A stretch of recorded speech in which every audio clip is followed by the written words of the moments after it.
Ben McKee, West Rucker here, Go Vols 24/7 with our full court press following Tennessee's 87-50 win over Norfolk State inside of Thompson-Boling Arena. Tennessee's final game before SEC play begins on Saturday, the final tune-up of the non-conference schedule against a feisty Norfolk State team, and a little rusty to start the game after 11 days off, or 11 days in between that Tarleton State win and tonight's win. And you saw that there was some rust that needed to be knocked off.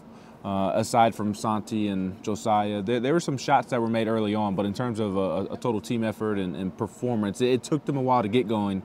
But once they got going, it looked really good tonight. Yeah, but I actually liked the rhythm early on. You know, they missed a couple shots, but you didn't have too many turnovers. The offense was running the way it needed to be run. You just missed some shots. And, of course, this team with its reputation, the history, sometimes you start going, oh, no, going to be one of those nights. And it wasn't. The final 35 minutes were not that. The shots started going down. And I think for a team that hadn't played a game in 11 days against a quality opponent that could scare some people, to go in there and do that against that team, that was impressive. I mean, Tennessee was not at 100%. Jonas Aidoo's a little dinged up. You know, there maybe a little bit of rust early on, but that's a commanding win against, I think, a pretty solid basketball team. Yes, and I mean, you really have to, and we've talked about this, Rick Barnes brought it up again tonight, really have to tip your hat at the non-conference schedule that Tennessee played. Obviously, there were the big names, Maui, playing at North Carolina, Wisconsin, so on and so forth, but even the bye games and the gimme wins, the Tarleton States,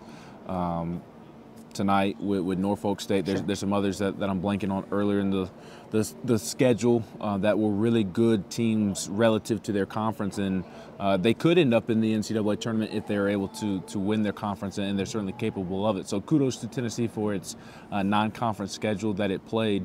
The defense was terrific tonight.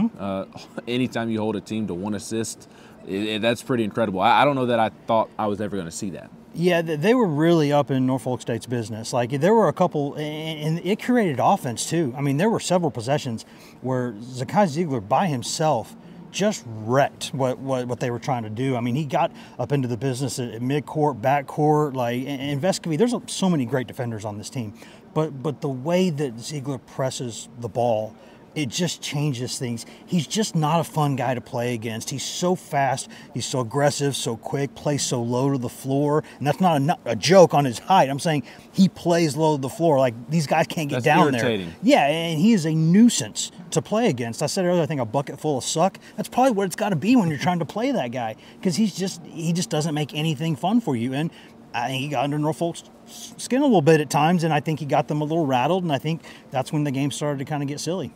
Absolutely, and Zakai not only got it done on the defensive end, he was red hot from three, career high in made threes with 5 of 10, I believe, is what he finished. And it's a little weird to me. NC State's coach post-game a couple of weeks ago talked about how he didn't necessarily expect Zakai to shoot the ball the way that he did from 3 in that game. And then tonight, Norfolk State's coach said the same thing. And 5 is a career high, of course, but just Zakai making that many as well. He was kind of surprised based off the game plan.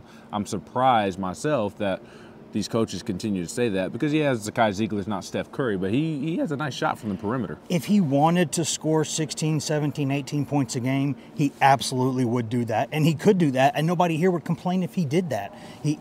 He likes to facilitate. As he's gotten older, you know, he's always wanted to be a point guard. He's always been a point guard, but he's really wanted to become a point guard since he got to Tennessee, and he's playing for a really great point guards coach in Rick Barnes, and he really wants to facilitate things. He wants to press the ball on the other side. There's a lot of tools in that box, but if you're going to leave him open, he can score. He can put the ball in the bucket. That's what he's done his whole career. In high school, he scored 1 billion points. I mean, this kid can score, and if you kind of back off him a little bit, he can shoot it, and he can also drive by you and score in the paint. Yeah, and speaking of guys who can score, lastly, Dalton Connect, he got going. He was kind of the one that led the charge there in the first half. Tennessee ends the first half on a 20-2 run, and I believe it was Dalton Connect assisted or scored on 18 of Tennessee's final 23 points to end the first half.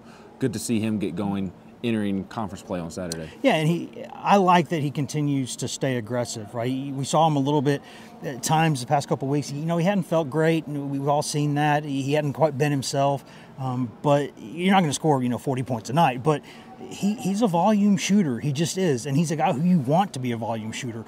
And Ziegler was joking with him after the game, but he kind of wasn't joking when he said, yo, I want you to shoot more when I pass you the ball, because he's like, I'm trying to get assists. You're a bucket. Like, You're go a get first-round it. pick, go Like, score. there's a reason why I'm throwing you the ball. And so, yeah, I mean, there's going to be games where he's going to put up big numbers. He's a dynamic player. He's going to end up being one of the best players in the SEC, if not all of college basketball this season.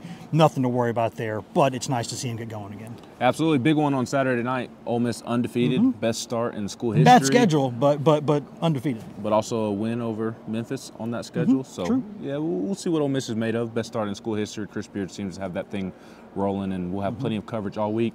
More coverage coming your way of the win over Tarleton State, and then we will be back in here on Saturday for the big one, the SEC opener against Ole Miss. He's Wes Rucker. I'm Ben McKee.